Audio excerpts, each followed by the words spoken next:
Agustín Laje. Agustín Laje es un politólogo, periodista, escritor argentino. Nació el 16 de enero de 1989 en Córdoba, Argentina. Lleva publicados 5 libros y ha participado en medios de comunicación tales como La Prensa, Infobae, La Voz del Interior, Perfil, la revista Forbes, entre otros. Además es fundador y director de la Fundación Centro de Estudios Libre y una organización no gubernamental de ideología liberal conservadora que busca promover el respeto por la libertad individual, la propiedad privada y el republicanismo. Ha brindado conferencias en las principales ciudades de América Latina, Estados Unidos, sobre temas históricos, políticos y filosóficos. Un fuerte aplauso a Agustín Laje.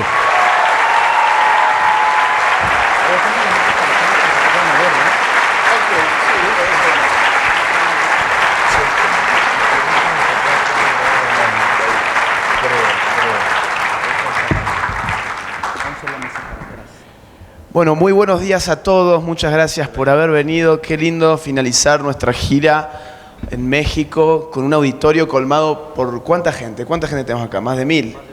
Más de 1000 personas y lamentamos porque realmente hay cientos. Cuando veníamos con el auto entrando, hay cientos de personas queriendo ingresar. No cientos de personas en contra del evento. En contra del evento hay 15.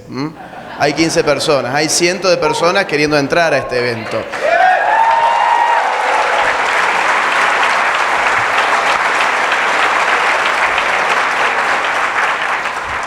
Ustedes saben que tuvimos que empezar el evento unos minutos más tarde porque había que firmarse un oficio. Están los amigos de CONAPRED vigilando el evento. No sé si, bueno, esto en verdad no lo tuve que firmar yo, sino Alan tuvo que firmar el oficio de estos amigos que vigilan a ver qué se dice en la conferencia de un libro. Así que si alguno de los de CONAPRED, que supongo que están acá adentro, están mirando la charla, les vamos a dar un fuerte aplauso también, ¿sí?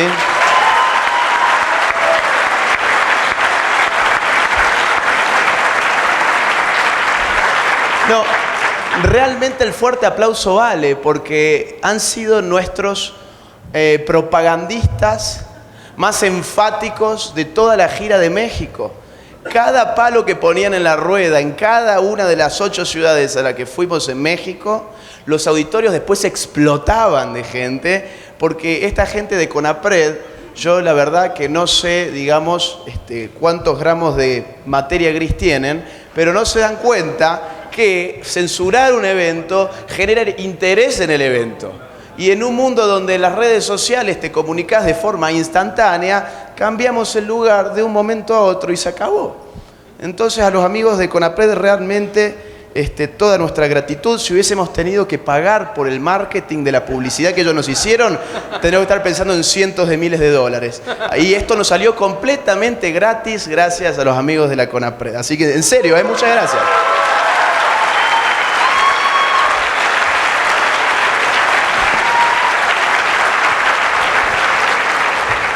Ahora sí, vamos a arrancar con la conferencia. Si me ayudan los amigos de la técnica con el PowerPoint para ir poniendo, yo me voy a ir guiando con algunas imágenes, que en verdad no es tanto para guiarme a mí, sino para que ustedes vean a qué me estoy refiriendo cuando estoy hablando. Si me ayudan a poner, me habían dicho que ya estaba instalado, ¿no? ¿Sí? ¿Ya lo puedo hacer? Tengo esto apagado. Ahí vamos. Yo quiero en esta conferencia que dura 1 hora, la mía 1 hora después Nicolás, discutir 2 cosas fundamentales. En primer lugar, ¿qué es la ideología de género? Responder al qué es fundamental porque si estamos enfrentando algo, lo menos que necesitamos hacer es definir qué es eso a lo que nos estamos enfrentando. Yo entiendo que todos acá tienen una noción de lo que es ideología de género porque por algo madrugaron y vinieron a esta hora miles de personas a escuchar esto. Pero las nociones no bastan. Cuando se nos preguntan, ok, vos estás en contra de la ideología de género, pero a ver, explícame, ¿qué es la ideología de género? Nosotros atenemos a arrojar meras nociones. Bueno, es eso que tiene que ver con el feminismo. con ese feminismo radicalizado y no sé qué. Sí, es cierto, tiene que ver. Es eso que tiene que ver con estos grupos de la diversidad LGBT que no toleran a nadie que piense distinto a ellos. Sí, es cierto, tiene que ver con eso. Es eso que tiene que ver con la agenda del aborto, que se está expandiendo por América Latina, con muy buen financiamiento, y ya lo vamos a ver. Sí, tiene que ver con eso, pero el tiene que ver no nos basta. El tiene que ver es una mera aproximación intuitiva. Nosotros necesitamos una conceptualización porque, insisto, si queremos enfrentar algo, lo primero que tenemos que hacer es conocer a qué nos estamos enfrentando. Si no, cualquier tipo de estrategia para ese enfrentamiento va a ser inefectiva. Entonces, ¿qué es la ideología de género? Es lo primero que vamos a plantear. Y una vez sabido qué es la ideología de género, a partir de un análisis de la teoría del feminismo de género, que es el feminismo hegemónico, el feminismo contemporáneo, vamos a pasar a ver cómo se impone la agenda de género, cuáles son las distintas estrategias que tiene esta gente para imponer esa agenda. Filosóficamente hablando, la ideología de género depende de lo que llamamos feminismo de género. Feminismos en la historia han habido muchos. Nosotros en el libro lo tratamos desde el Renacimiento hasta nuestros días. Yo no me voy a ir hasta el Renacimiento en esta conferencia porque no tengo tiempo. Voy a ir directamente al feminismo contemporáneo. El feminismo actual lo podemos llamar feminismo de género, en tanto que utiliza la variable del género como variable explicativa de la situación de subordinación y opresión de la mujer. Acá yo voy a empezar a usar algunas palabras que quizás ustedes los confundan un poco, no entiendan muy bien por dónde voy. Ustedes no se preocupen, espérenme hasta el final de la conferencia porque yo empiezo a abrir un círculo que después termina cerrando y todo va a quedar claro, y si no queda todo claro después hay un momento para las preguntas. El feminismo de género aparece con una autora francesa llamada Simone de Beauvoir, que publicó un libro titulado El segundo sexo en el año 1948.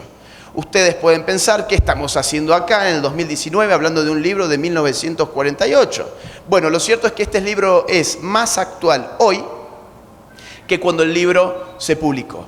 El libro es más actual hoy que cuando se publicó porque hoy es literalmente la Biblia del feminismo contemporáneo. Este libro se consigue en todas las librerías de México, a veces incluso los encontramos en los stands de novedades. Fue el libro más vendido de la Feria del Libro de Buenos Aires, para que se den una idea. O sea, ni Harry Potter, ni Vargas Llosa, ni García Márquez, ni Game of Thrones, ni nada de eso, sino El segundo sexo de Simone de Beauvoir. Estamos hablando de un libro de unas 800 páginas, un libro académico, complicado, es decir, arranca con un análisis marxista, sigue con un análisis freudiano, sigue con un análisis existencialista, hace análisis antropológicos, históricos, culturales. No es un libro para llevar al mar y leer tranquilo en sus vacaciones. Es un libro de estudio, lo cual me lleva a mí a desconfiar de las personas que masivamente están interesadas en el segundo sexo. Yo tiendo a creer que el segundo sexo se ha convertido en una suerte de objeto libro, no libro contenido, sino objeto libro. Estos libros que uno los quiere tener para exhibirlos en su casa, ponerlos, y las feministas los querrán tener ahí bien visibles para que cuando sus amigas feministas lleguen a su casa digan, qué buena feminista que es mi amiga, tiene el segundo sexo, aunque no pueda pasar de la página número 7, ¿no? Pero ahí está el segundo sexo, y es uno de los grandes libros del feminismo contemporáneo. ¿Por qué trasciende este libro? ¿Cuál es la médula de su tesis? La médula de su tesis ha sido resumida en una frase que hoy se ha hecho carne en la opinión pública. Esa tesis dice: no se nace mujer, llega una a serlo. ¿Han escuchado algo de esto? Supongo. No se nace mujer, llega una a serlo. ¿Qué es? ¿Un poema? ¿El jingle de una canción? ¿La estrofa de...? No. Es una declaración filosófica. Es una declaración filosófica que inicia un proceso de deconstrucción del sexo en sus términos naturales. Porque si una mujer no es mujer desde el nacimiento, significa que el ser mujer carece de naturaleza. Si eso que llamamos mujer no es una mujer desde que nace, sino que se hace mujer, aquello que se hace no es natural, sino que es artificial. Pido un poquito de silencio porque me desconcentra mucho. Aquello que se hace es algo que Aquello que no nace siendo es algo que no es natural. Si una mujer no nace, sino que se hace, estamos hablando de un sistema político, económico, cultural, social, dominado por el primer sexo. Si estamos hablando de un libro que se llama El segundo sexo, esto es porque hay un primer sexo. ¿Quién es el primer sexo? A ver si lo adivinan. El hombre, incluso en una cuestión jerárquica, el uno está por sobre el dos. El primer sexo domina un sistema llamado el Ustedes ya saben y pueden venir a dar la conferencia. ¿Se dan cuenta cómo ustedes pueden anticipar todo lo que yo estoy diciendo? ¿Por qué razón? Porque hemos sido bombardeados con este discurso ideológico en los últimos años y ya está totalmente impreso en el subconsciente colectivo. Si yo hace 4 años les decía exactamente lo mismo y decía el ustedes iban a decir ¿el qué? ¿A qué se está refiriendo este tipo? ¿Qué se supone que yo diga? Pero ustedes saben perfectamente a qué yo me refiero porque han sido bombardeados ideológicamente en este sentido. El hombre domina un sistema llamado el patriarcado. ¿Qué hace de eso que no es una mujer por naturaleza, una mujer en sus términos artificiales o mejor dicho, culturales? Construye artificialmente a una mujer para mantenerla subordinada a sus intereses. Y aquello que es construido puede ser deconstruido. Otra de las grandes palabritas de moda, sobre todo en los jóvenes, la deconstrucción. Ahora se supone que estamos llamados todos a deconstruirnos, casi como una actitud religiosa. Casi como bajo una actitud religiosa estamos todos llamados a deconstruirnos bajo la suposición de que nuestra totalidad sexual ha sido construida al margen de nuestra voluntad. Fíjense cómo la ideología de género empieza a articularse en función de una frase muy cortita que tiene apenas 8 palabras y que ha trascendido. No se nace mujer, llega a serlo. Es el origen de lo que hoy llamamos ideología de género y es, digamos, el puntapié inicial de una teoría que va a empezar a exacerbarse y a radicalizarse cada vez más. Voy a hablar sobre teoría durante un buen ratito. No se preocupen, después yo les voy a bajar todo esto a la tierra, pero es importante saber de dónde viene y de qué estamos hablando, para ponernos todos los mismos lentes. Kate Millett es la autora feminista radical más importante de los Estados Unidos de la década del 70. Ella publica Política Sexual, otro de los grandes libros feministas del feminismo contemporáneo.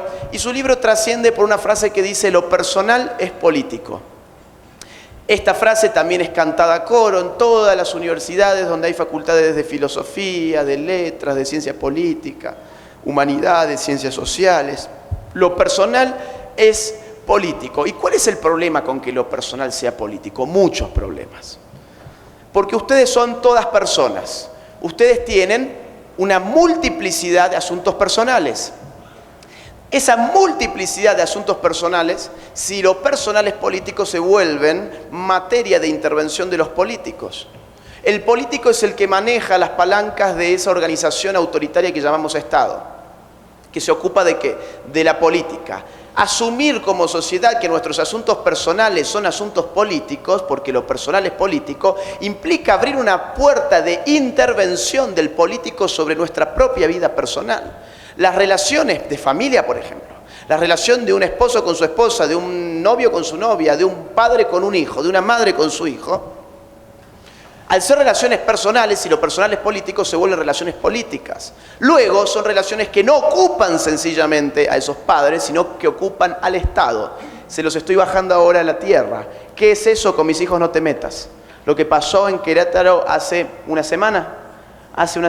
4 mujeres, madres de familia, con unos carteles que decían con mis hijos no te metas, llevadas por la policía presas durante un par de horas. Porque claro, lo que estamos empezando a asumir es que en verdad los hijos de los ciudadanos son en verdad hijos del Estado. ¿Por qué razón? Porque lo personal es político. ¿Y qué es el Estado? Una entelequia abstracta. Es una maquinaria de poder que manejan aquellos que ocupan ese Estado. Entonces, lo personal es político, son puertas abiertas al totalitarismo contemporáneo que estamos viviendo. Ya voy a dar varios ejemplos de todo esto. Monique Wittig, década del 80, en Francia, publica una serie de ensayos en donde ella radicaliza al máximo la tesis de Simone de Beauvoir. Simone de Beauvoir había dicho no se nace mujer, llega a nacerlo, y ella dijo ok, todo muy lindo con eso, pero seamos mucho más claras. La mujer en verdad no existe. ¿Cómo que la mujer en verdad no existe? ¿No es acaso el feminismo aquel movimiento que se arroga la representatividad de ese colectivo que llamamos mujeres? Y ahora tenemos a una teórica feminista de primera línea diciendo que la mujer en verdad no existe. ¿Y cómo es que no existe la mujer? Ella dice, en verdad la mujer no existe porque existe la lesbiana. Y la lesbiana no es una mujer. La lesbiana es otra forma. No es una mujer. Tampoco es meramente una orientación sexual. Es una práctica política.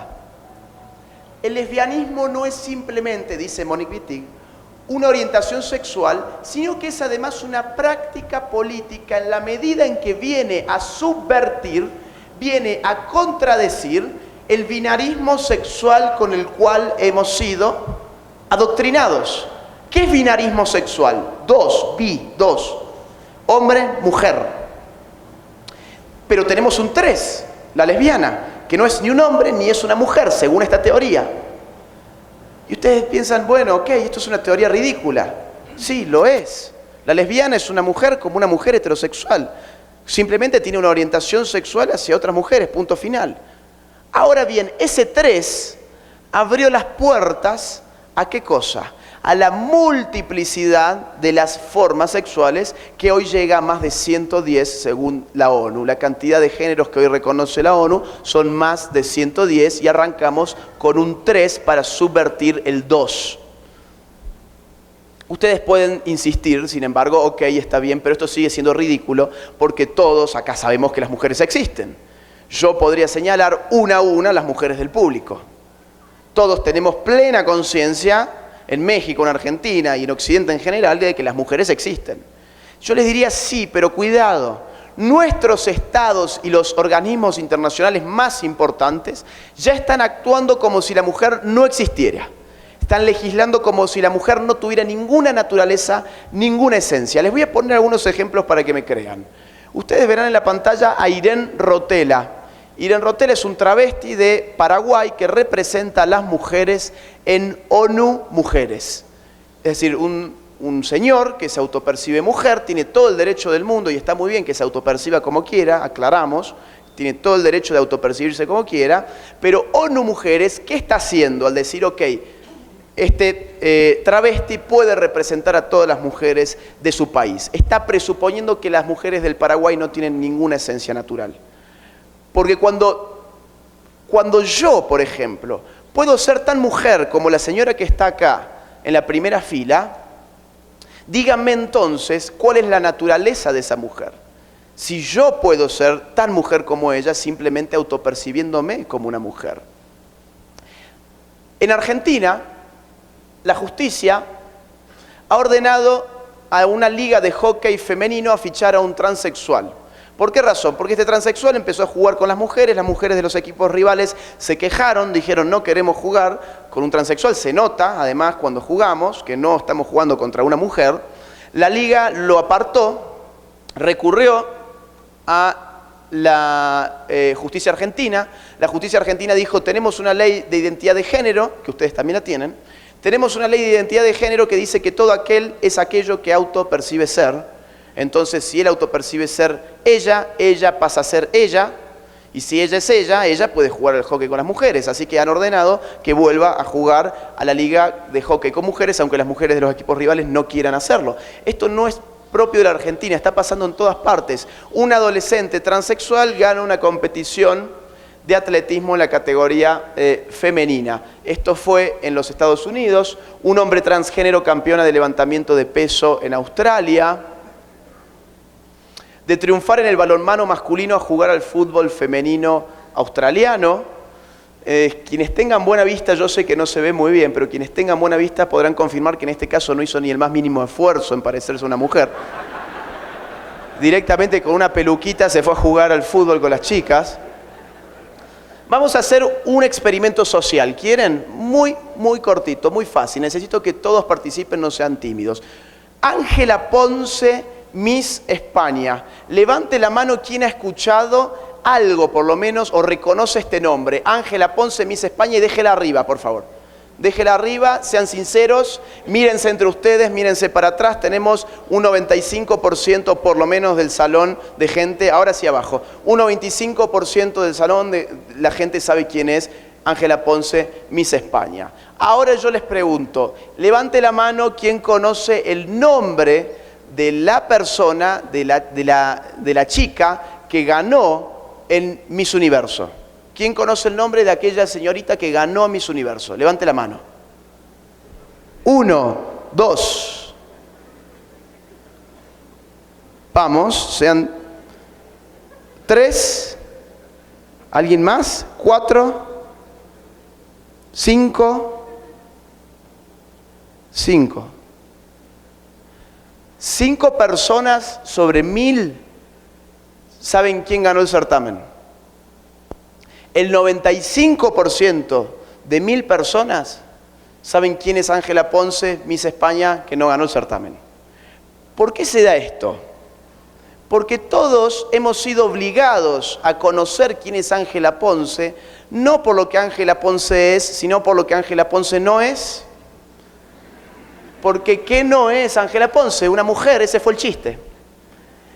Ese fue el chiste. Es decir, el chiste fue decir, bueno, hemos puesto en Miss Universo a un hombre que se autopercibe como mujer y entonces hemos superado las barreras del género y entonces ahora estamos hablando de un Miss Universo inclusivo para algunos, porque al mismo tiempo Miss Ucrania estaba siendo expulsada del certamen. ¿Por qué fue expulsada Miss Ucrania? Porque el jurado encontró que hacía algunos años Miss Ucrania había sido madre. Y está terminantemente prohibido en las reglas de Miss Universo haber sido madre. Fíjense qué cinismo, ¿no? Qué cínico todo esto. Porque aquello que diferencia en sus términos biológicos de manera radical a un hombre respecto de una mujer es la capacidad de la mujer de engendrar vida humana. Y eso es precisamente lo que está prohibido en un certamen de mujeres. Ahora bien, si vos sos un hombre que te hormonizaste, te autopercibís una mujer, te castraste, etcétera, etcétera, no solamente vas a ser aceptado, sino que además nos vamos a encargar como establishment mediático de que todo el mundo te conozca. Fíjense, todo el mundo lo conoce, estamos hablando del 95% de un salón en Querétaro. Esta es la guerra cultural a la que estamos siendo sometidos en este momento. Es una guerra invisible, es una guerra imperceptible, pero es una guerra que se da en cada instante de nuestros días. Esto no solamente tiene que ver con Miss Universo, esto también se da en muchos otros concursos de belleza. Este es de Argentina, histórico. 2 mujeres trans serán candidatas a la reina de la vendimia. Mujeres trans. Acá hay una guerra lingüística semántica. Mujeres trans. Cada uno tiene el derecho de autopercibirse como quieran, pero una mujer trans en verdad no es una mujer. Es un hombre que autopercibe en todo caso ser mujer. Y sin embargo, acá hay una guerra lingüística de la cual luego voy a hablar un poquito y sobre todo va a hablar Nicolás, que apunta a modificar las palabras porque modificando las palabras modifican la forma en que nosotros percibimos la realidad. 2 noticias de los Estados Unidos separadas por 6 meses de distancia. La primera dice así: trasladan a un violador a una cárcel de mujeres tras su cambio de sexo. Seguidamente, 6 meses más tarde, aíslan por conducta obscena a un violador transgénero que cumple pena en una cárcel femenina. ¿Qué esperaban? Un violador viola a una mujer, el Estado lo aprende, el violador dice, yo soy tan mujer como las mujeres que yo violé, así que por favor, si me va a meter preso, métame preso con más mujeres. Y el Estado dice, bueno, ok, ¿esa es la doctrina oficial o no? La doctrina oficial de nuestros estados es que uno es aquello que autopercibe ser, punto final. Y esto está pasando en muchos lugares. Violadores convictos se declaran mujeres para ir a cárceles femeninas y lo consiguen. El caso inglés. En mi ciudad, Córdoba, ha pasado exactamente lo mismo. En Costa Rica ha pasado exactamente lo mismo. Acá tenemos otro caso de Reino Unido que nos informa el diario El Mundo. Un violador dice ser transgénero para ir a una cárcel de mujeres y abusa de 4. Fíjense a lo largo de mi conferencia, por favor, las fuentes, porque nunca falta aquel que dice, todo esto son fake news. Todo esto se lo inventó porque quiso venir a alarmarnos. No, fíjense por favor que esto está cuidadosamente sacado de medios que son importantes. El País de España, el más importante de España. Un bombero acusado de maltrato cambia de sexo durante el proceso judicial. Había maltratado a una mujer físicamente. Y entonces, ¿qué dijo? Bueno, me van a penar conforme la violencia de género. Y si yo digo que soy una mujer, entonces la pena va a ser mucho más baja, porque va a ser una mujer contra una mujer, no un hombre contra una mujer. Entonces se cambió el sexo en medio del proceso judicial. Nació mujer, cambió su identidad a hombre y lo metieron a la cárcel de varones y ahora está en crisis. Ahora dice, no, por favor, en verdad yo si era una mujer, devuélvame por favor al pabellón con las mujeres. Esto pasó en Salta, Argentina. Todos estos casos, podemos estar todo el día viendo la casuística, hay infinidad de casos, no son excepciones, está pasando en todas partes. Hay también casos en México que no puedo comentar porque nuestros amigos vigilantes están ahí con las antenitas bien paradas, así que lamentablemente yo tengo que darles casos en general de otros lugares. Pero esto está pasando en todas partes. Y estos casos que yo les doy no es simplemente para que nos divirtamos, es para hacerles comprender que las ideas tienen consecuencias. Por más ridículo que nos parezca que la mujer no existe, la idea de que la mujer no existe, de hecho, ya tiene consecuencias. Las consecuencias se ven en el marco de las decisiones políticas, jurídicas y legislativas. Vamos a seguir un poquitito más con teoría, ¿sí? No se me aburran con esto, que es importante para entender qué es la ideología de género.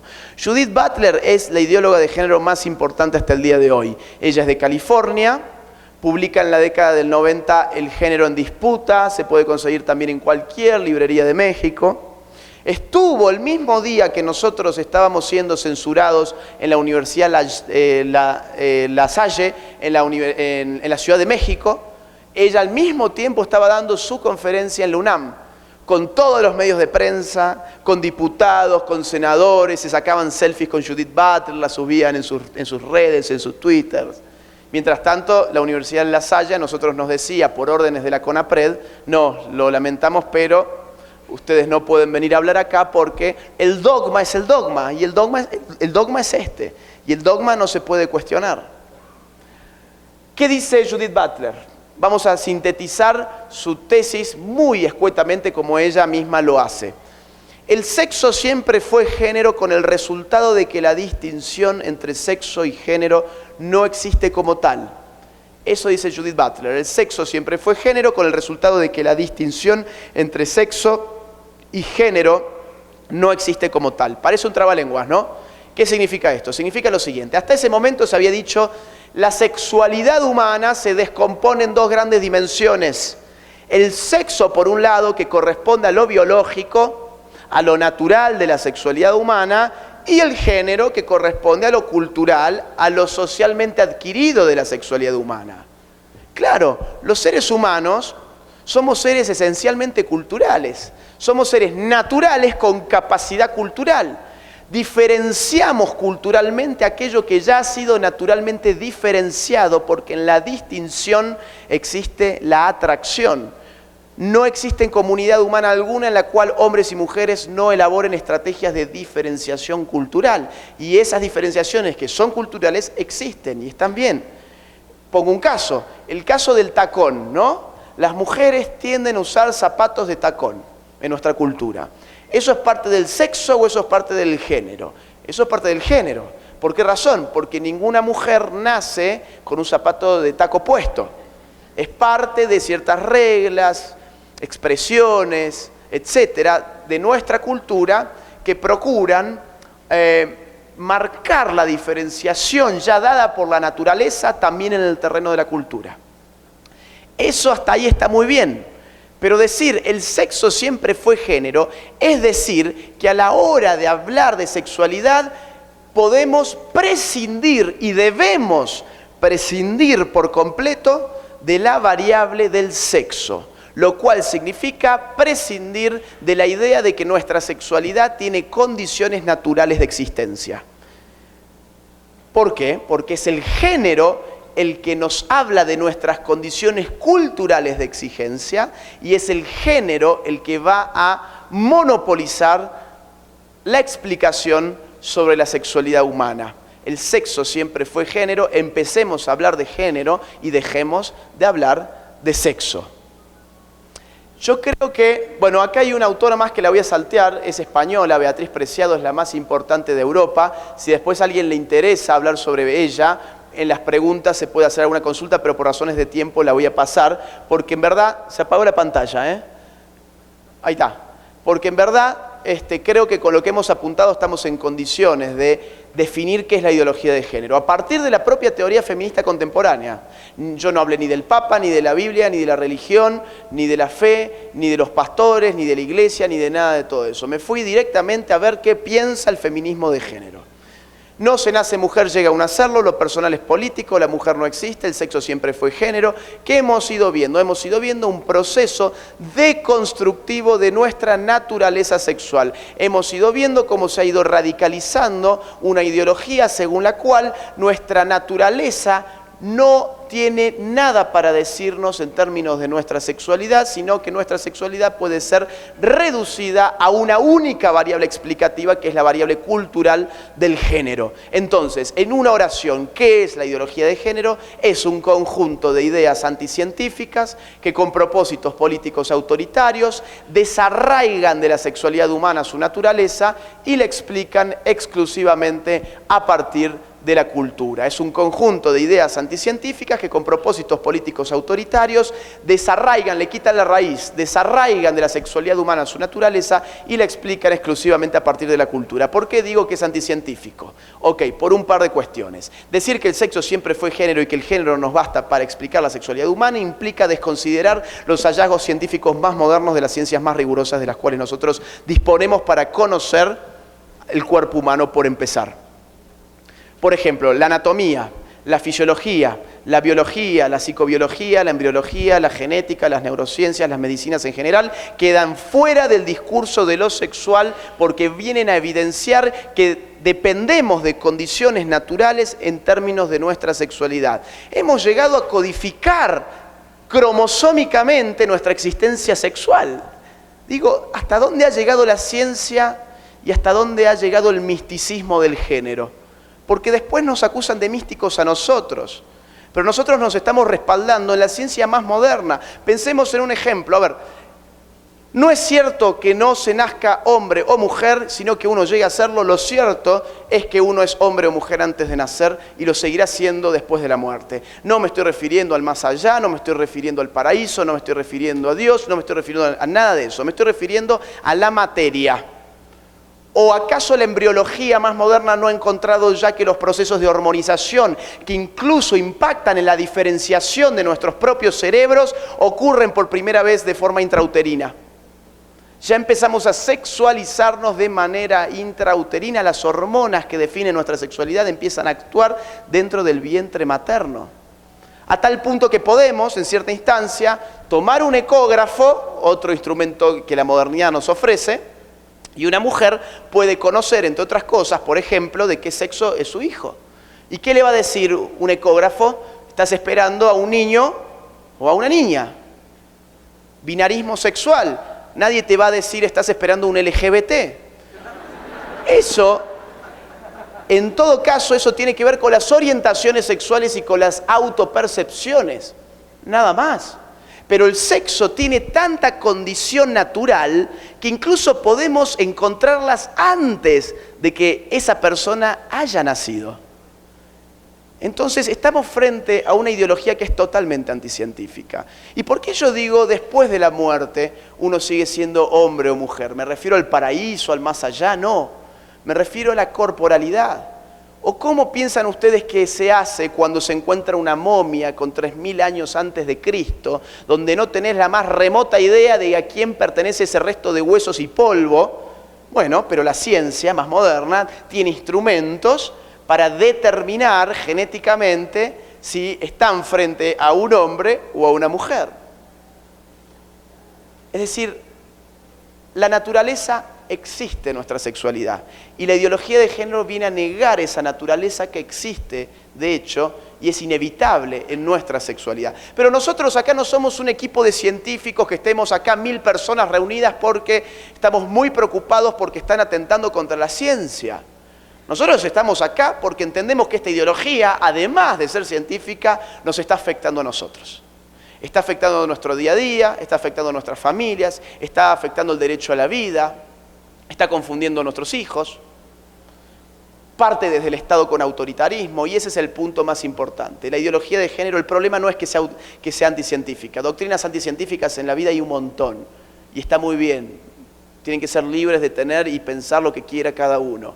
¿El problema cuál es? El problema es cuando esa doctrina anticientífica se quiere imponer con autoritarismo. Vamos a poner un ejemplo. Si Nicolás se quiere autopercibir como Superman, Nicolás tiene todo el derecho, y me parece muy bien, que se autoperciba como Superman, y si además dice que se quiere tirar desde el 10º piso, que lo haga. Es un tema suyo. Ahora bien, ¿cuándo pasa a ser un tema mío? Cuando el Estado, por el lobby que hizo Nicolás junto con otras personas que se autoperciben superhéroes, por el lobby que hizo Nicolás, el Estado empieza a legislar y me obliga a mí a ser partícipe de su autopercepción, me obliga con mis impuestos a pagarle su capa de superhéroe e instituye una currícula escolar en la cual le enseñan a mis hijos que también pueden ser Superman como Nicolás. ¿Se dan cuenta cuál es el problema? No la libertad. La libertad debe ser respetada. La libertad a autopercibirse como uno quiera o la libertad de tener la orientación sexual que uno quiera debe ser respetada. Nosotros somos, en ese sentido, sumamente, efectuamos una distinción tajante entre lo que es la ideología de género y las orientaciones sexuales de las personas. Las orientaciones sexuales de las personas no nos interesan.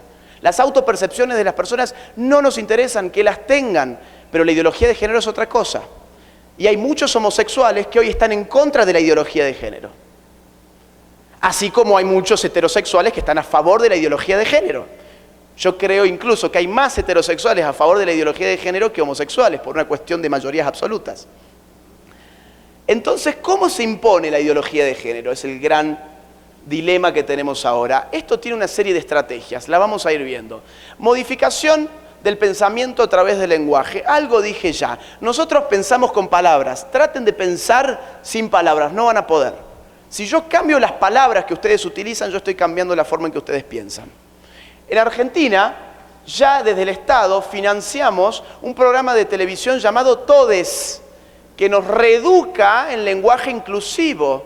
Porque vieron que ahora tenemos que ser buenas personas cambiando la O y la A por la E.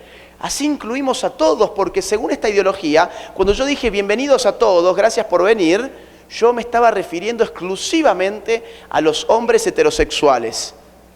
Entonces, ¿qué tendría que haber dicho yo? Bueno, bienvenidos aquí a todos y a todas, tampoco. Porque hubiese incluido solamente a las mujeres y a los hombres, y acá tenemos 110 géneros. Entonces, ¿qué tengo que hacer? Cambiar la O y la A por la E. Esto presupone una élite intelectual iluminada que nos dice, ustedes son todos brutos, ustedes no saben hablar, entonces páguenme a mí un sueldo, denme un programa de la televisión, así yo los puedo reeducar y ustedes pueden ser mejores personas. Esta estupidez se le está comprando la juventud. Esta estupidez se le está comprando la juventud que piensa que van a cambiar el mundo, que van a hacer un mundo mejor y que son buenas personas por decir, hola chiques, hoy me junto con mis amigues y estoy súper divertida. Cambié el mundo, estamos en un mundo mucho mejor, mucho más inclusivo, gracias, ¿no? Y hay jóvenes que realmente lo hacen.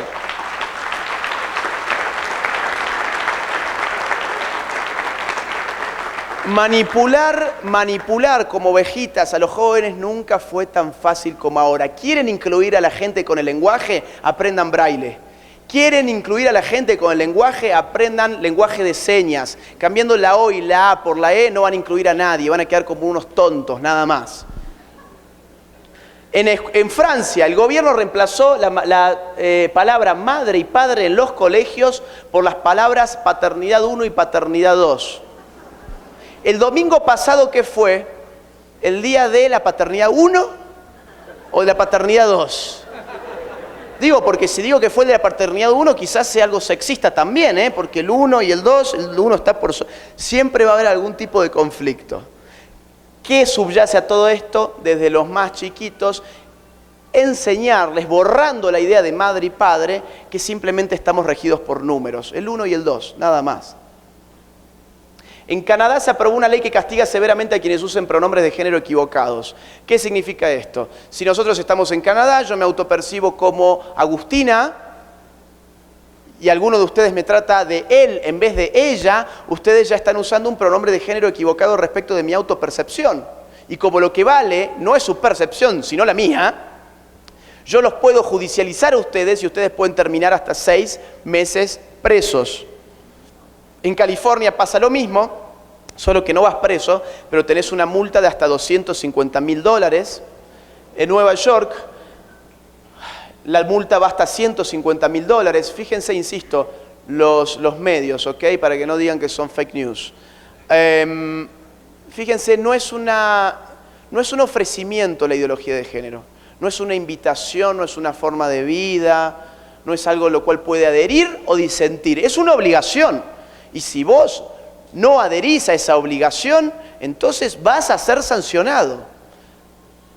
En Gran Bretaña se ha eliminado del lenguaje médico la palabra mamá, papá, hombre y mujer. Los médicos ya no pueden decir mamá, papá, hombre y mujer porque es binario, 2. Estamos en la época de los más de 110. Silencian voces opositoras, número 2. Cuando alguien grita, el rey está desnudo, los aparatos represivos del Estado procuran silenciar esa voz. Digo, es lo que ha pasado hoy, ¿no? Firmando este documento, este oficio. Procuran silenciar, amedrentar a esas voces opositoras.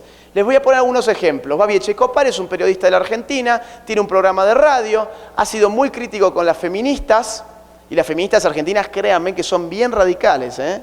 Si no, miren los videos por internet, son bien bravas. Y la justicia lo agarró de las orejas y le dijo, oiga, venga para acá, venga usted para acá, usted ha criticado a estas muy buenas señoritas, que además tienen ideas tan nobles, porque el feminismo es el dogma oficial de nuestro Estado. Entonces, usted merece ser sancionado. ¿Cuál fue la sanción?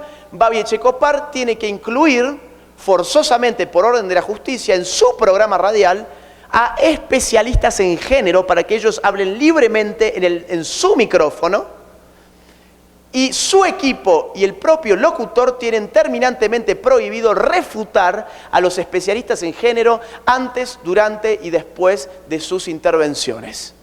¿Se dan cuenta que esto no está ni siquiera abierto al debate? Esto es un dogma, los dogmas no se cuestionan. No se pueden cuestionar, entonces este señor tiene que ceder su micrófono y no puede ni siquiera decir, oiga, yo no pienso como usted. En España hace 2 años lanzaron este autobús, creo que llegó también acá. Los niños tienen pene, las niñas tienen vulva, que no te engañen, por toda la campaña de niñez trans que el gobierno está impulsando en España, donde la niñez trans es una cosa terrible. Uno tiene que bloquear en primera instancia en el niñito la capacidad natural de generar hormonas, tiene que bloquear sus hormonas, después tiene que inyectar hormonas que su cuerpito no genera, y después el tercer paso son las intervenciones quirúrgicas. Y en España esto está muy de moda. Cuando más avanza la ideología de género, esto se va poniendo más de moda porque están utilizando los niños a estos efectos. Entonces, la Fundación Hazte Oír lanzó este autobús y apareció un juez que dijo, eso es transfobia. No puede circular ese autobús por las calles de España, silenciando voces opositoras.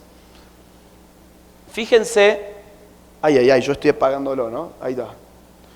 Fíjense, no voy a dar todos los casos que tengo porque por una cuestión de tiempo. Pareja cristiana pagará multa de $150.000 por no hacer pastel para boda gay. Esto fue en los Estados Unidos. Duró muchos años de litigio, de apelación, de recurrir. Llegó hasta la Corte Suprema y la Corte Suprema hace un par de semanas nomás falló a favor de los panaderos. La Corte Suprema en la era Trump, si hubiese sido la era de Hillary Clinton hubiese sido otro el resultado sin lugar a dudas. ¿Cuál es el tema acá? ¿Qué perdieron los panaderos cristianos? 2 libertades fundamentales. Su libertad religiosa, que incluye el derecho a objetar conciencia, lo cual significa no hacer cosas que vayan contra mis creencias más íntimas, contra mi moral más íntima. Y perdieron el derecho económico, de libertad económica, que incluye el derecho a comerciar o a no comerciar con quien yo quiera o con quien yo no quiera, Así de simple. Por eso esto se llama los falsos derechos. Porque no estamos ampliando derechos, estamos inventando derechos que terminan socavando derechos fundamentales. Philip Butters es el periodista político más importante del Perú. Fue expulsado de su programa de televisión cuando respaldó públicamente al movimiento Con mis hijos no te metas. Amalia Granata es una panelista televisiva de la Argentina que también fue expulsada del programa de televisión donde ella trabajaba cuando respaldó públicamente en sus redes sociales al movimiento Pro Vida en mi país. Y lo que nos pasó a nosotros, básicamente, vamos al caso nuestro. 2 semanas antes de llegar a México nos avisan que el gobierno mexicano había recibido un pedido de los grupos LGBTTQI+, cada vez agregan más letras del abecedario, pero ya le pusieron el más porque si no iba a quedar una cosa interminable, y pidiendo que nos prohibieran ingresar al país porque, cito textualmente el comunicado oficial, somos un peligro para la seguridad nacional de los mexicanos. Nunca me han hecho sentir tan importante en mi vida, ¿eh? Nunca.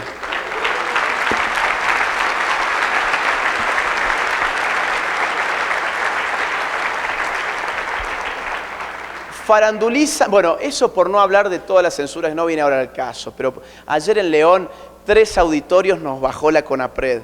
3 auditorios. Conseguimos un cuarto, lo mantuvimos en secreto hasta 2 horas antes del evento. Recién 2 horas antes avisamos dónde iba a ser para no darles tiempo para seguir censurándonos. Y se llenó el palco lleno. Bueno, estaba como hoy más o menos, increíble. La gente llegó entusiasmadísima. La gente quiere saber de lo que se trata. Estos burócratas tendrían que aprender a respetar al pueblo, me parece a mí, ¿no?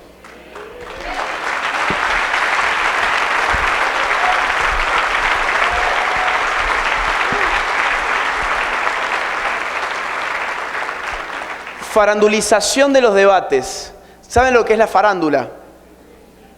La farándula yo la defino como ese grupo de gente que o canta bien o actúa bien, y nosotros porque cantan bien o actúan bien decidimos que ellos pueden opinar de lo que sea y su opinión vale, ¿no? O sea, ay, qué bien que actuó esta chica en esta telenovela y a ver, ahora sobre el aborto ella dice tal cosa. Eso que dice sobre el aborto debe ser cierto porque actuó bien en la telenovela, ¿no? O sea, pensamos así. Digo, mucha gente piensa así. Y ellos saben que la farándula genera ese efecto de masas de querer uno saber qué opina la farándula y concederle una autorización especial a su opinión. Entonces la utilizan para expandir la agenda de género. Lali Espósito es la actriz y la cantante más famosa de la Argentina que siguen todas las teenagers. Quizás ustedes la conocen porque ha sacado hace poco una canción con Thalía, una canción espantosa, pero bueno, eso es otro tema, ¿no? Y a todos los lugares donde esta chica va, aparece con su pañuelo verde. En este caso la vemos en los Grammys latinos del año pasado. Esta chica es seguida por nenas que tienen entre 11 y 16 años, más o menos. La tienen como ídola, son fanáticas. Entonces, ¿cuál es el mensaje? El mensaje de fondo es, si vos querés ser tan linda, tan cool, tan buena onda como yo, Lali Espósito, y yo aparezco cada vez que estoy en público con un pañuelo verde, evidentemente vos vas a necesitar también ponerte un pañuelo verde. Y mi opinión vale porque soy Lali Espósito, no porque sea una genetista o una embrióloga, sino porque canto. En Estados Unidos pasa lo mismo. Esto es global, son estrategias globales, se utilizan en todas partes, con distintas formas a veces. En Estados Unidos, obviamente, las actrices de Hollywood no van a andar con un pañuelo verde porque el aborto allí es legal desde los 70, si mal no recuerdo, desde el 74. Allí en los Oscar, las actrices van, fíjense, estoy apuntándolo con el señalador, con un pin, lo voy a apuntar acá también para la gente de este lado, van con pines, ¿sí?, con el logo de la Planned Parenthood. Van a recibir los premios Oscar con pin de la Planned Parenthood. ¿Qué es la Planned Parenthood? La industria abortista más importante, tanto de los Estados Unidos como del mundo en su versión internacional llamada IPPF. El villancico feminista con el que Miley Cyrus nos ha conquistado en el programa de Jimmy Fallon. Claro, esta actriz pop, ídola de todas las adolescentes de Occidente, marca también una tendencia importantísima que se vio los otros días en su Instagram cuando subió esta fotografía lamiendo un pastel que dice aborto es salud, aborto es cuidado de salud, dice el pastel. ¿Quién produjo esta sesión de fotos? Planned Parenthood, lo dice acá abajo. Todo está interrelacionado. Scarlett Johansson, una de las grandes actrices de Hollywood, filmando y subiendo a su Instagram un video respaldando a la Planned Parenthood. Insisto, la industria que lucra con el aborto en el mundo. Lena, que es una actriz muy importante, una estrella de Netflix, respaldando en sus cuentas sociales, en sus redes sociales, el aborto para Planned Parenthood. Lena ama Planned Parenthood, dice ¿cómo le dicen ustedes a esto? ¿Una remera? No. Playera, como dice su playera. Netflix, directamente en la Argentina, hace más o menos 8 o 10 días, nos lanzó en todas las redes sociales un video. Uno entraba en su red social y veía de prepo este video. Y este video, con grandes actrices de Netflix, llamaban a las argentinas a seguir luchando por el aborto. Y uno dice, ¿qué tiene que ver Netflix con la lucha del aborto y con asuntos políticos y culturales y sociales de la Argentina como para estar induciendo a la gente a seguir marchando por el aborto, ¿no? Espiral del silencio. ¿Qué es la espiral del silencio? Ok, si ellos no nos pueden silenciar, van a tratar de que nos autosilenciemos. La espiral del silencio es un fenómeno psicopolítico que es más o menos así, se los resumo de esta forma. Cuando uno tiene una opinión que percibe que es parte de una opinión mayoritaria, cuando uno tiene una opinión que percibe que es parte de una opinión mayoritaria, tiende a expresar esa opinión en público. Uno se siente valiente para expresar esa opinión en público porque percibe que su opinión va a ser aceptada por el público, porque percibe que esa opinión forma parte de la mayoría. Al revés, cuando uno tiene una opinión que percibe que es parte de una opinión minoritaria, uno va a tender a autocensurarse. No vas a necesitar ni a la CONAPRED, ni al Estado, ni a la policía llevando a las madres presas. Vas a necesitar nada, autocensurarte, porque ya vas a tener una suerte de reacción psicopolítica en la cual decís, ¿para qué me voy a meter en un problema? Tengo una reunión con mis familiares, con mis amigos, con mis compañeros laborales, sale el tema del género, yo percibo que mi opinión es minoritaria, entonces como no quiero ningún conflicto, directamente me callo la boca. La palabra clave en todo esto es percepción, porque tener una percepción de que hay una mayoría no significa que esa mayoría sea real. Y quienes juegan con nuestras percepciones son aquellos que tienen el poder para mostrar la realidad social. ¿Quiénes muestran la realidad social? Los medios masivos de comunicación. Los medios masivos de comunicación pueden jugar con nuestra percepción de mayorías o minorías. ¿Cómo? Muy simplemente. Muy simplemente, hagamos una marcha pro vida y vamos a tener seguramente ni un solo medio cubriendo nuestra marcha pro vida. Y si van los medios de comunicación, van a sacar una foto en el lugar donde menos gente se vea, para que después cuando publiquen la noticia así de chiquitita en algún lugar, parezca que éramos, no sé, 20 o 30. Al mismo tiempo, hagan una marcha feminista, LGBT o pro aborto, así sean 15 personas como allá afuera, van a tener a Televisa, como efectivamente estuvo allá afuera, cubriendo 15 personas haciendo ruido, mientras 1000 personas estamos acá adentro. ¿Por qué razón? Porque de lo que se trata es de invisibilizar a las mayorías, para que esas mayorías perciban que son, ¿qué cosa? Minorías. Porque si perciben que son minorías, se van a callar la boca. Y si al mismo tiempo ponemos sobre los medios de comunicación la idea de que los 15 de afuera son las mayorías, vamos a empoderar a esas minorías haciéndoles creer que son las mayorías y vamos a hacerle creer a los políticos que ahí están sus votos. ¿Se dan cuenta cómo funciona esto? Así funciona la espiral del silencio y estamos están jugando de esa forma con nosotros. Esto es lo que les comentaba, chiquitas argentinas que tienen 11, 12, 13 años, que andan con el pañuelo verde, uno las ve todos los días. El pañuelo verde es el pañuelo pro aborto, ¿sí? Para los que no saben.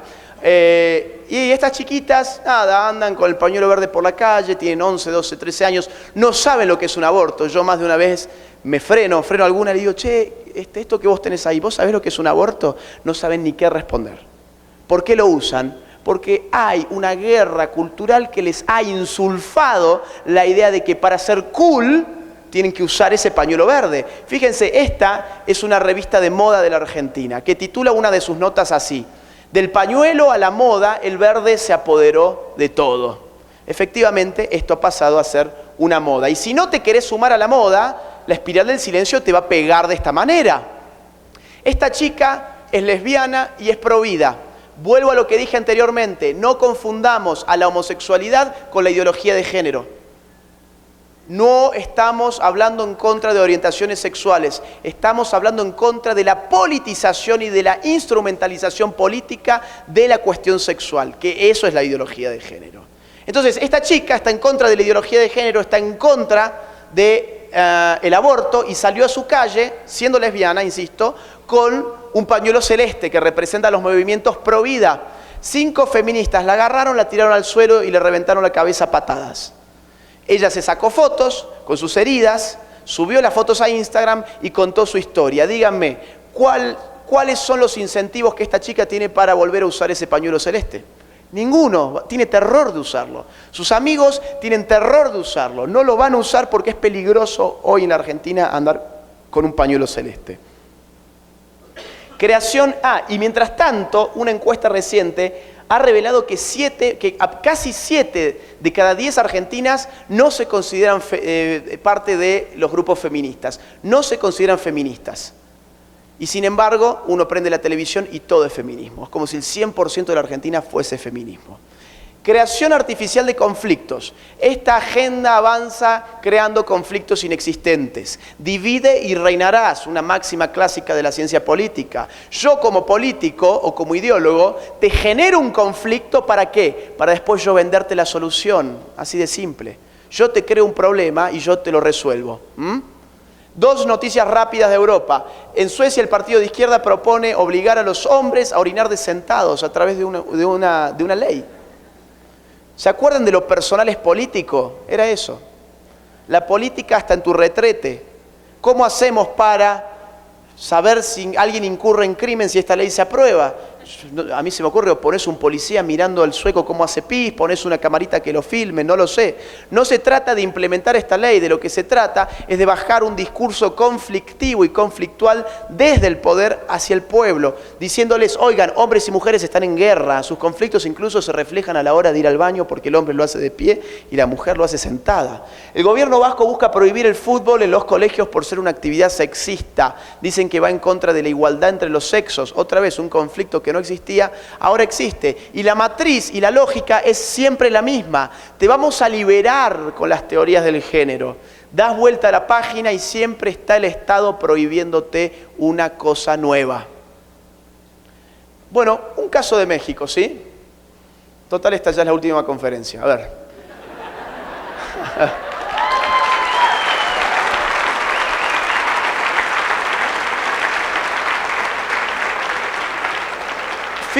Fíjense esto, ¿no?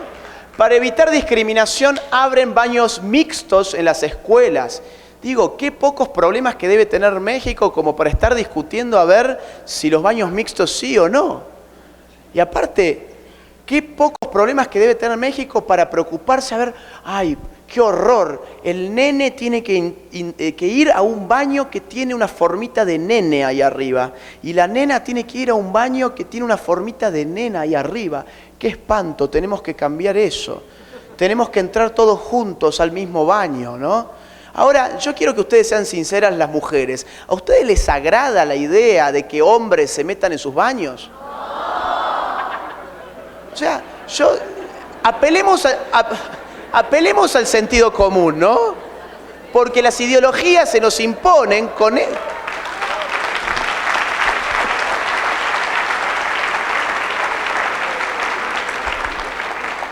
Las ideologías se nos imponen así, para evitar la discriminación, para incluir, para avanzar en la diversidad, para tolerar. Siempre son todas buenas palabritas, pero cuando vas a la práctica tenés un no como el de recién. ¿A qué mujer le va a gustar entrar con un hombre al baño? Y además, ¿cuáles son los riesgos de que los hombres empiecen a meterse en los baños junto con las mujeres? Bueno, hay riesgos y hay casos ya y cada vez son más. Por ejemplo, este caso, del cual obviamente estos casos no se hablan, ¿sí? Porque si se hablan la gente se va a dar cuenta de que el rey está desnudo. Un transgénero de 18 años violó a una nenita de 10 años en uno de estos baños donde entra todo el mundo junto, ¿ok? Pero lo más gracioso es que al mismo tiempo, las mismas feministas que piden los baños mixtos, en la Ciudad de México piden vagones exclusivos para mujeres en los metros. Claro, porque el hombre es un violador por naturaleza, el machismo es un peligro para las mujeres, queremos en los vagones estar las mujeres solas y seguras, pero a la hora de ir al baño vamos todos juntos de la mano, ¿no? O sea, esto es esquizofrenia social. Esto es esquizofrenia social, pero a través de esta esquizofrenia social el poder va avanzando, el poder va legislando, el poder va comiéndose a la ciudadanía. Desarrollando una agenda progresiva, esto es una agenda progresiva, esto no se acaba simplemente en lo que uno puede ver hoy en México. De hecho, hoy México, en términos de género, está mucho más represivo de lo que ha estado el año anterior, donde nosotros hemos estado aquí. Digo, cuando dimos la conferencia el año pasado aquí en Querétaro, no teníamos a los vigilantes, no había que firmar unas formas, no teníamos peligro de ingresar en el país. Esto va avanzando de forma progresiva. Pero veamos a dónde llegan los países donde realmente esto ya ha avanzado muchísimo más que en América Latina. Algunos ejemplos rápidos. En Holanda se legaliza un partido que defiende la pederastia, que es la pederastia de las relaciones sexuales entre adultos y niños. En Canadá la Corte Suprema legalizó parcialmente el sexo con animales, la zoofilia. Las juventudes del Partido Liberal Sueco defienden legalizar la necrofilia, es decir, sexo con cadáveres, y el incesto, sexo con familiares próximos, los padres con los hijos, los hermanos entre sí. ¿Qué tiene que ver esto con la ideología de género? Ustedes pueden pensar. Bueno, que si el sexo siempre fue género y si el género pasa a ser la única variable que explica nuestra sexualidad carece de todo límite, porque lo que te limita en esta vida es la naturaleza, no es la cultura. ¿La cultura qué es? La cultura es aquello que nosotros hacemos. La cultura viene de agricultura, viene de cultivo. Lo natural es lo que nos es dado. Por ejemplo, un semáforo. Un semáforo es un bien meramente cultural. ¿Por qué razón? Porque no creció de la tierra, no se cayó de un árbol, no salió de la panza de nadie, ni nació de un huevo. Un semáforo lo hicimos nosotros. ¿Cómo funciona? Con 3 colores, rojo, amarillo, verde. Yo les pregunto a ustedes, ¿podría funcionar con los colores azul, marrón y fucsia? Sí. O sea, si nos ponemos todos de acuerdo, ¿por qué? Porque es una convención. No hay una naturaleza en el rojo que diga frene. No hay una naturaleza en el verde que diga avance. Ha sido una convención. Nosotros hemos dicho que eso significaba frene, avance, guarda, cuidado, ¿no? Si nosotros decimos que el sexo siempre fue género, estamos diciendo que la sexualidad humana es como el semáforo. Es totalmente arbitraria, convencional, es totalmente construida como construimos un semáforo y la podemos deconstruir como deconstruiríamos los colores de un semáforo. Entonces, esto abre las perspectivas a una multiplicidad de parafilias y de perversiones que pueden ser legitimadas muy fácilmente a través de esta misma ideología.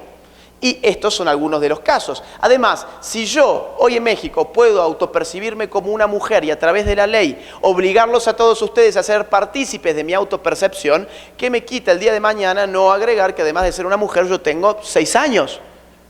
Y ustedes dirán, bueno, eso es una exageración porque estamos hablando del sexo. Sí, pero ¿quién te dijo que la edad es más importante que el sexo? Y estamos hablando en el fondo de un principio filosófico ontológico que nos dice que nuestra autopercepción engendra realidad, no solamente para el individuo, sino para la comunidad. Entonces, ¿por qué a mí no me van a permitir autopercibirme como la niña que yo soy? ¿Qué son niñofóbicos ustedes? Y ustedes pueden pensar, ok, está bien, tiene lógica. Tiene su lógica, pero no pasa, no, sí, ya está empezando de a poquito a pasar y se llama transedad, ¿ok? Ya todas estas cosas van teniendo su nombre. Un holandés de 69 años, en noviembre del año pasado, acude a la justicia para quitarse 20 años del DNI, porque ahora se autopercibe de 49 años. La increíble transformación de un hombre de 52 años en una niña. Esto fue en Canadá. Es un caso bastante conocido y el problema no es el señor. Locos han habido siempre y siempre los habrá. El problema es el medio de comunicación. Fíjense cómo nos titulan, ¿sí? Hay que leer esto con ojo crítico. La increíble transformación. Dígame, ¿qué tiene de increíble un gordito de 52 años con un peluquín y con un babero? No es increíble y no se transformó en absolutamente nada. Pero cuando uno lee, dice, mirá qué increíble los canadienses, qué avanzados que están. Este señor ahora tiene 6 años. La verdad es esta, el señor tiene 7 hijos y las fotos de abajo son después de su increíble transformación que consta de esas 2 muñecas de trapo y de ese tutú. ¿Y dónde aparece digamos, acá con el tutú? Está en una escuela donde las chicas de 6 años efectivamente concurren diariamente. Fíjense lo que pasa según el diario más importante de Chicago, un caso interesante. Un hombre acusado de violar a 3 niñas, ahora dice que es un niño atrapado en el cuerpo de un adulto. Independent, del Reino Unido, uno de los más importantes medios de allí, la pedofilia es una orientación sexual como la heterosexualidad o la homosexualidad. Esto lo dijeron psicólogos al Parlamento de Canadá. ¿Conocen las charlas TEDx? Estas charlas muy bien filmadas, muy bien distribuidas y financiadas. En su versión alemana intentaron normalizar la pedofilia como una orientación sexual natural. Es decir, si vos tenés 50 años y te excitás con una nenita de 6 o con un chiquito de 8 años, bueno, no te preocupes, estamos en el mundo donde la diversidad es lo que vale, donde el amor es el amor, y lo tuyo también es una orientación sexual, y es una orientación sexual natural. Fíjense, la revista Cosmopolitan, ¿la conocen? Ok. Una chica describe cómo es tener sexo con su padre, nos titula la revista Cosmopolitan. Y obviamente esto no es una historia de horror, es una historia de amor. Miren cómo se agarran esos deditos, ¿no? The New York Times, ¿lo conocen? Sí. La pedofilia es un desorden, no es un crimen. Y todo el artículo está destinado a que nosotros empaticemos con los pedófilos. Que tengamos lástima, pena, que nos pongamos de su lado, que nos pongamos en su lugar. Fíjense si no el dibujo con que ilustran la nota. En el dibujo pueden ver, se los describo para los que no llegan a ver, un pedófilo que se retuerce del dolor, que está llorando, que está en una suerte de ataque de pánico, que está sufriendo, que le está pasando muy mal, y en el fondo un parque con unos columpios, unos pasamanos y unos nenitos, sus potenciales víctimas, que ni siquiera tienen rostro. Están totalmente impersonalizados. No sabemos quién son, no sabemos qué están sintiendo en ese momento. Todo está focalizado para que nosotros empaticemos con aquel que tiene rostro y está sufriendo. ¿Quién es el que tiene rostro y está sufriendo? El pedófilo. ¿Se dan cuenta? Todo esto está muy bien pensado. Digo, hay estrategias psicosociales y psicopolíticas para llegarnos hasta estos puntos inclusive. Desde los grandes medios de comunicación. El Mundo de España nos informa que una mujer de 72 años y su nieto de 26 están enamorados y a la espera de un bebé. Otra noticia falsa, una mujer de esa edad no puede tener un bebé. Habrá alquilado un vientre o vaya a saber uno qué. Esta es de Clarín, el diario más importante de la Argentina. Dice así: confesó estar enamorada, se casó con una estación de tren y asegura tener sexo mental con ella. Carol contó que su relación con el edificio comenzó en el año 2011 y 4 años después se casó con ella. Para quienes están medios confundidos y no entienden de qué se trata todo esto, yo se los explico así. Esta señora que está acá es Carol, y este pedazo de pared es su esposo, básicamente. Y aparte están abrazados, ¿no? Claro, a ver, número 1, algunas reflexiones rápidas. Número 1, esto no es información, esto no es periodismo, esto es basura. Esto no es información, esto es basura. Si esto fuese información, por lo menos titúlalo bien. ¿Cuál es un buen título? Por ejemplo, curiosa patología psiquiátrica X lleva a una mujer a pensar de que se ha casado con una estación de tren y que tiene sexo con un pedazo de pared. Eso en todo caso sería un título que se ajuste a la realidad. Pero cuando uno lee la nota, y yo los invito a que ustedes lean la nota, se van a encontrar con que el periodista te dice, cuidado, no vayas a pensar que esto es un problema psicológico. Esto es una orientación sexual más. Esto es una orientación sexual más que se llama objetofilia. Ustedes que se han reído de la pobre Carol, ¿qué son entonces? Objetofóbicos. Evidentemente, así es como funciona la lógica del lobby. violando el derecho humano de los padres de familia a elegir la educación de sus hijos. Le arrebatan a las familias el poder de elegir qué valores quieren para sus propios hijos. Fíjense, este es el Programa Nacional de Educación Sexual Integral para los más chiquitos en la Argentina. Y el gobierno dice que este programa debe desnaturalizar la forma en que los niños son niños y las niñas son niñas. Desde el nivel inicial, ¿cómo se hace esto? De esta forma.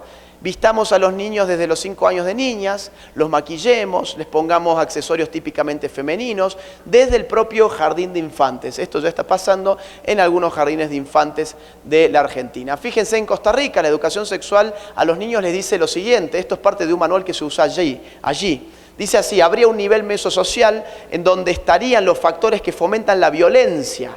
Los factores que fomentan la violencia en Costa Rica son la segregación urbana, el microtráfico de drogas y un factor de tipo cultural, la masculinidad.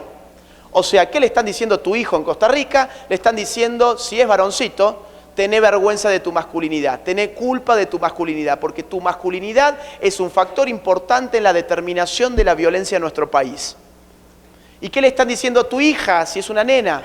Le están diciendo, tené cuidado con ese chiquito que va con vos a clase, tenele miedo, porque es un tipo malvado, porque es un hombre. Y los hombres somos por naturaleza malos, porque la masculinidad está en el centro de aquellos factores que explican la violencia en nuestro país. Acá está presionando el Estado, pero también y sobre todo está presionando las organizaciones internacionales más importantes del mundo. Les cuento un caso, que es el argentino, que tiene que ver con el aborto. El año pasado, ustedes sabrán, nos enfrentamos al lobby abortista internacional y cuando entró la ley en el Congreso, la ONU mandó un comunicado donde le pedía a la Argentina, a los legisladores, les pedía que se aprobara la ley del aborto. Y uno dice, ¿a quién se deben los legisladores argentinos? ¿A aquellos que los votamos, es decir, al pueblo democrático? ¿O se debe a los burócratas de la ONU? ¿Por qué la ONU se mete en un Estado soberano o supuestamente soberano a decir cómo ese Estado tiene que darse su derecho interno? Estos organismos internacionales se están metiendo constantemente en nuestros países haciendo lobby político. Cuando se rechazó afortunadamente la ley, la ONU también mandó un comunicado donde repudió la decisión de la Argentina de prohibir el aborto, de no legalizar el aborto. Se inmiscuyen permanentemente en nuestros asuntos internos. La Corte Interamericana de los Derechos Humanos, en la opinión consultiva Costa Rica de enero del año 2018, pidió a los miembros estados de OEA legalizar el matrimonio homosexual, la adopción homoparental y las leyes de identidad de género. ¿Cuántos estados integran la OEA? Alrededor de 30, más o menos. ¿Sí? Va alrededor de 30. ¿Cuántos jueces, saben ustedes, cuántos jueces integran la Corte Interamericana? ¿Alguien sabe? 7. 7 jueces diciéndole a casi 30 estados americanos qué deben hacer en materia jurídica respecto del tema del género. 7 jueces sobre millones y millones y millones de ciudadanos de América. ¿Eso es democracia? No, eso es dictadura. Hay una dictadura de género. Déjenme hacer un paréntesis muy pequeñito. Los invito a que tuiteemos, todos los que tengan Twitter, vamos a usar un hashtag. Esto ya lo hemos hecho en Culiacán, en León, en Guadalajara y en todo momento nos hicimos tendencia nacional. Es importante marcar con hashtag las tendencias de nuestros lados. Usemos, manden fotos de lo que están viendo, opiniones de ustedes, citas de lo que estamos diciendo. Manden tweets durante toda la conferencia. Por favor, manden muchos tweets con el hashtag no a la ideología de género. Numeral, no a la ideología de género. Vamos a tratar que aquí en Querétaro hoy también sea tendencia el no a la ideología de género, si ustedes nos ayudan con sus Twitter. La idea es que todos lo hagamos al mismo tiempo.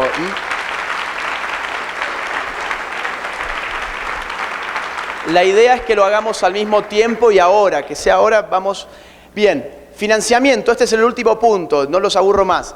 Financiamiento, esto no puede llevarse adelante sin la ayuda del Estado, la presión de las organizaciones internacionales y un financiamiento incalculable. El dinero que hay atrás de las agendas de género es impresionante. Les pongo un ejemplo chiquito, pero que ilustra bien. En la Argentina, el día anterior de que en el Senado se votara el aborto, apareció la contratapa de The New York Times de color verde, el color del aborto, ¿sí? En Argentina, con una inscripción que decía: senadores argentinos, el mundo los está observando.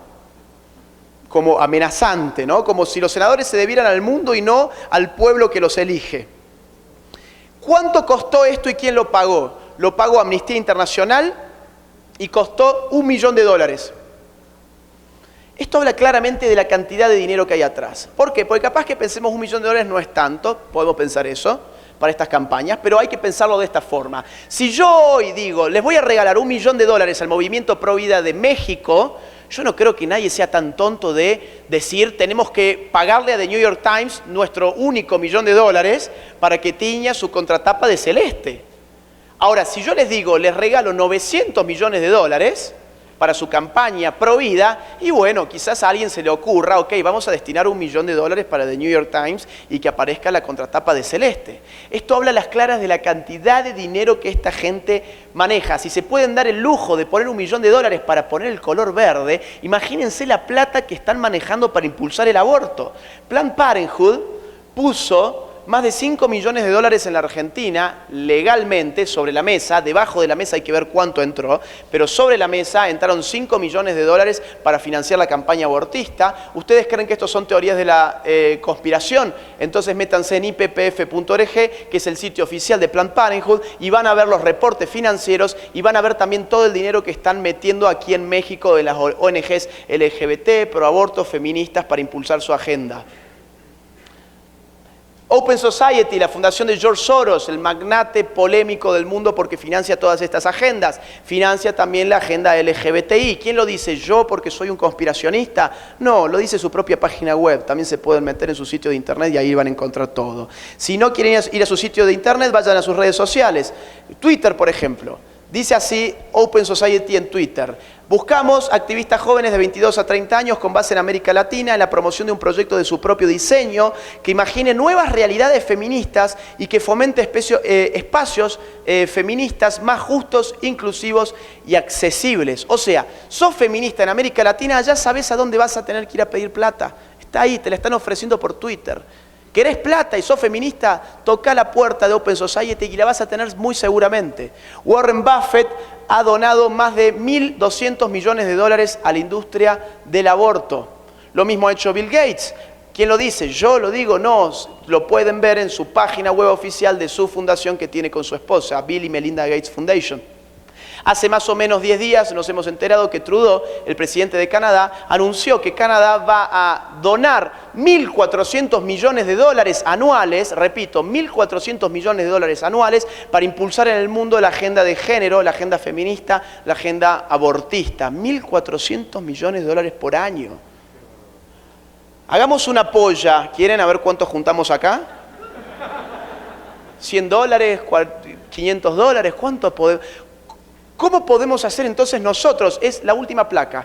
¿Qué podemos hacer nosotros frente a todo esto? Estamos hablando que nos estamos enfrentando contra organizaciones internacionales, contra el poder financiero, contra los grandes medios de comunicación, contra lobbies organizados, contra intelectuales organizados. ¿Qué podemos hacer nosotros? Acá hay una serie de tips para cerrar. Número 1, formación política.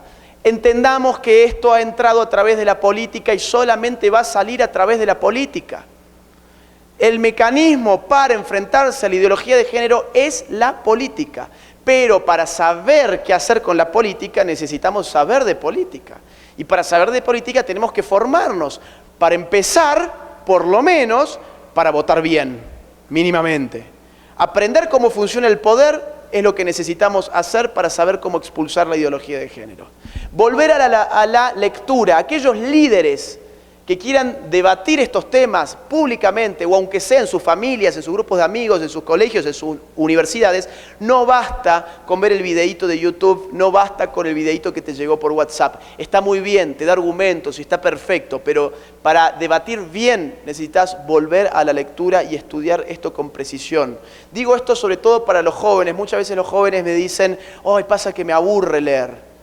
Me aburre leer. Bueno, pasa que no tenés que divertirte en la lectura. La lectura es para formarte. Si querés divertirte, jugá al fútbol. O andá a mirar una serie por Netflix. O andá a ver una película con tu novia. No lo sé. La lectura tiene que ser un hábito de formación militante para que en el debate nosotros estemos afilados de verdad y podamos ganar todos los debates. Discursos y argumentos seculares Tenemos que ser capaces de ofrecer argumentos que sean potencialmente aceptados por todos aquellos, independientemente de sus creencias religiosas. Tenemos que ofrecer argumentos que sean potencialmente aceptados por las personas independientemente de la fe de esas personas.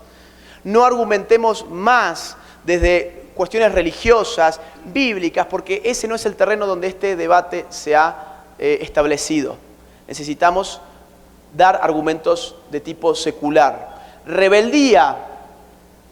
Necesitamos tener épica. Nuestra lucha es épica. Es una lucha de David contra Goliat.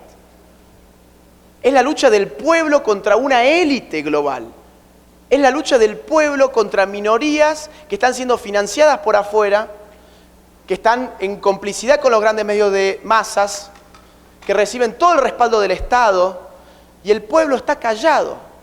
El pueblo tiene que encontrar épica a lo que está haciendo, y van a ver además cómo los jóvenes se van a empezar cada vez más a sumar a esta causa si uno le muestra que esta causa es la verdadera revolución.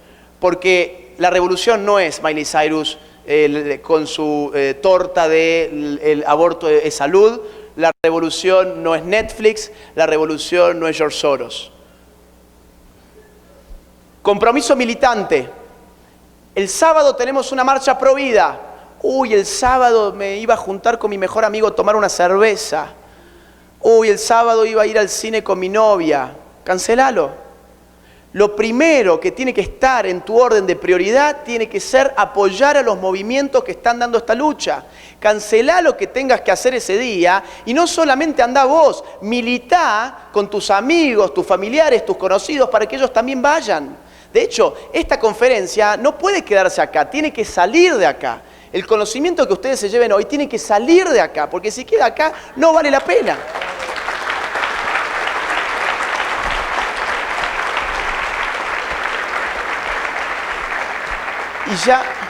Y ya cierro, porque esto es importante, porque nuestra única arma es nuestro cuerpo.